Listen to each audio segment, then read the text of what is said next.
جو زندگی میں انسان عمل کرے صلہ اس کا ہے، جو آنکھیں بند ہونے سے پہلے جو سبحان اللہ کہے قرآن کی تلاوت صلہ اس کا ہے، موت کے بعد انسان جتنے بھی انسان نیک عمل کرے اس کا کوئی صلہ نہیں۔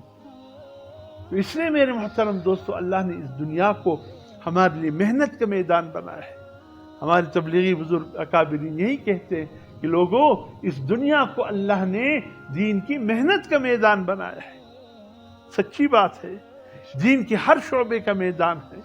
یہاں نمازوں کے آباد کرنے کا میدان ہے، قرآن کی تلاوت کا، یہ سب میں چیز ہمارے سامنے کھلی ہے۔ تو اس لیے میرے محترم دوستو، یہ بات عرض کرتا ہوں، دو باتیں میں نے عرض کی ہے۔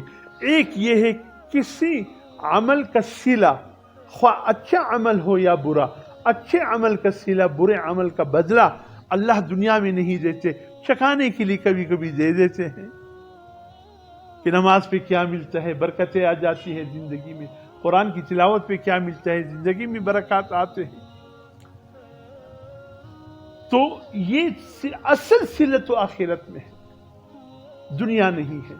ایک ہے مکافات عمل، جیسے ہم اردو میں ایک مقولہ ہے، جیسے کرو گے ویسے برو گے۔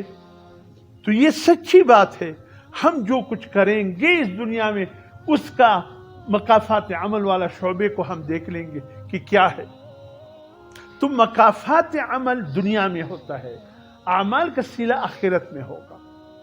تو اس لیے اچھے اعمال پہ یہ جو انسان کو جو ملتا ہے وہ صلہ نہیں ہے، وہ مکافات عمل ہے۔ اللہ رب العزت نے حضور صلی